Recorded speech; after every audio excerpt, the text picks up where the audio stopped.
गुरुजी की खाली कुर्सी का रहस्य। शहर की भीड़ भाड़ से दूर पहाड़ियों के बीच एक छोटा सा आश्रम था। वहाँ हर दिन सैकड़ों लोग आते थे। कोई नौकरी की परेशानी लेकर, कोई परिवार की उलझन लेकर, तो कोई मन की शांति खोजने के लिए। लेकिन उस आश्रम में एक ऐसी चीज थी जो हर आने वाले का ध्यान अपनी ओर खींच लेती थी। वह थी एक साधारण सी लकड़ी की पुरानी कुर्सी। उस कुर्सी पर हमेशा एक सफेद चादर बिछी रहती, ताजे फूल चढ़े होते और उसके सामने एक दीपक जलता रहता।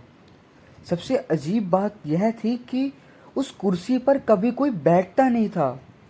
लोग उसे गुरुजी की कुर्सी कहते थे। एक दिन आरव नाम का एक युवक पहली बार उस आश्रम में पहुंचा। वह पढ़ा लिखा था और हर बात को तर्क से देखता था। जैसे ही उसकी नज़र उस कुर्सी पर पड़ी, वह मुस्कुरा दिया। उसने पास खड़े एक वृद्ध सेवक से पूछा, बाबा, यह कुर्सी खाली है, फिर भी रोज इसकी पूजा क्यों होती है? अगर गुरुजी यहाँ नहीं हैं, तो यह सब क्यों? वृद्ध सेवक ने उसकी आंखों में देखा और शांत स्वर में कहा, बेटा, इसका उत्तर मैं अभी नहीं दूंगा।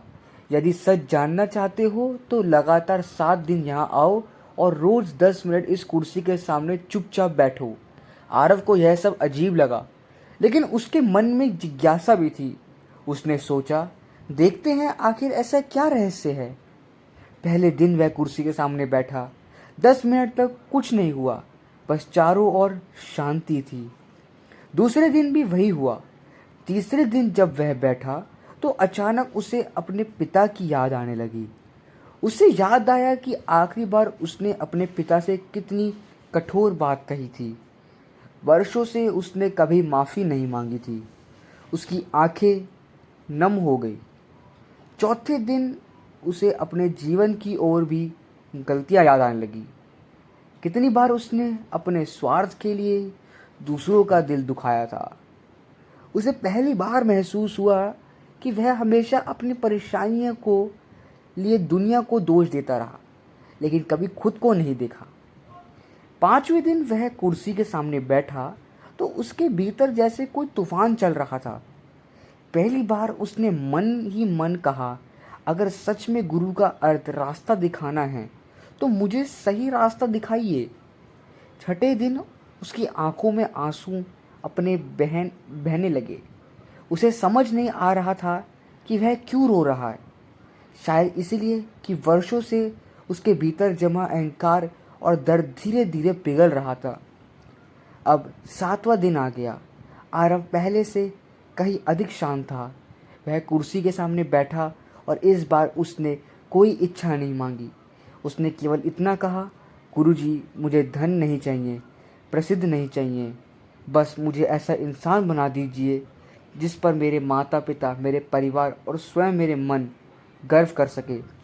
इतना कहते ही उसे ऐसा लगा जैसे उसके भीतर का भारी बोझ हल्का हो गया हो। तभी पीछे से वही वृद्ध सेवक धीरे धीरे उसके पास आया। उन्होंने मुस्कुराकर पूछा, अब बताओ बेटा, इस कुर्सी का रहस्य समझ आया? आरव ने सिर झुका लिया।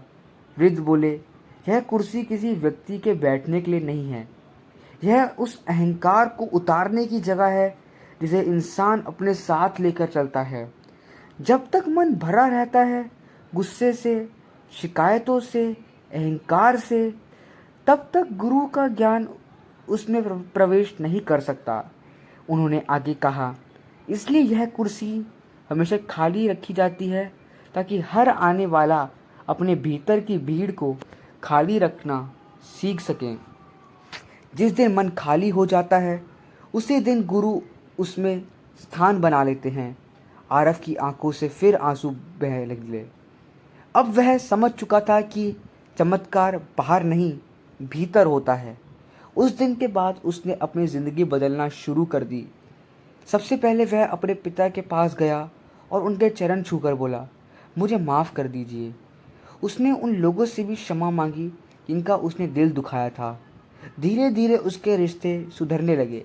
उसका मन शांत होने लगा। कुछ महीनों बाद उसे अच्छी नौकरी भी मिली, लेकिन इस बार वह सफलता पर घमंड नहीं करता था। जब किसी ने उससे पूछा, तुम्हारी किस्मत कैसे बदल गई, तो वह मुस्कुराकर बोला, मेरी किस्मत नहीं बदली, मेरा मन बदल गया।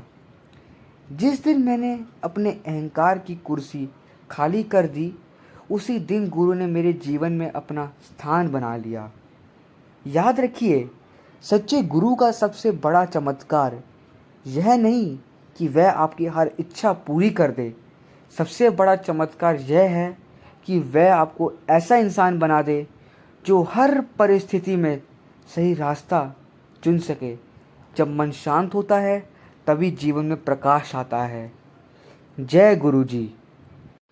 अगर आपको यह वीडियो देखकर अच्छा लगा हो तो चैनल को लाइक, शेयर, सब्सक्राइब ज़रूर कीजिएगा। धन्यवाद।